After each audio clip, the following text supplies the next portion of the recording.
পাহাড়ের পাশ দিয়ে যাচ্ছিলাম, তখন দেখতে পেলাম যে একটা ছোট পাহাড়, যেখানে আমি খুব সহজেই চড়তে পারবো।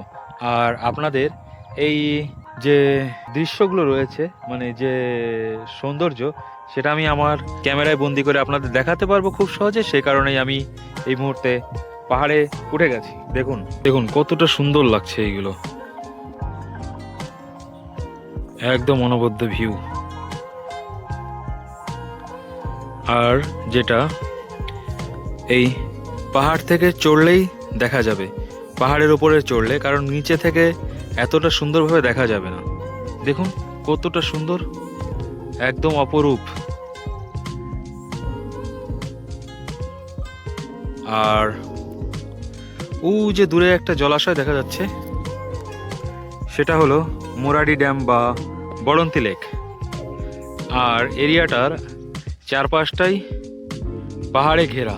আর আমিও আছি এই মুহূর্তে পাহাড়ের ওপরে, কিন্তু পাহাড়ের একদম চূড়ায় উঠিনি, বাইক নিয়ে আমি পাহাড়ের উপরে গেছি।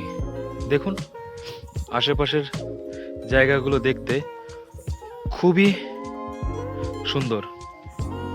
আর এই দিকে আছে সব পলাশ গাছ, কিছুদিন পর পুরো লাল হয়ে যাবে, একদম আগুনের মতো দেখতে লাগবে।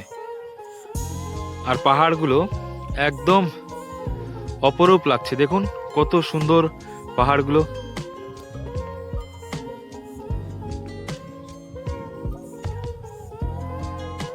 এই ভিডিওটা আজকের মতো আমি এখানেই শেষ করছি। যদি আমার এই ভিডিওটা আপনাদের ভালো লেগে থাকে তাহলে অবশ্যই লাইক কমেন্ট শেয়ার করবেন। আর এই ধরনের ভিডিও যদি দেখতে পছন্দ করেন তাহলে অবশ্যই আমার চ্যানেলটা সাবস্ক্রাইব করে রাখবেন। টাটা, বাই, ভালো থাকবেন, সুস্থ থাকবেন। দেখা হচ্ছে নতুন কোনো জায়গায়, নতুন কোনো ভিডিওতে।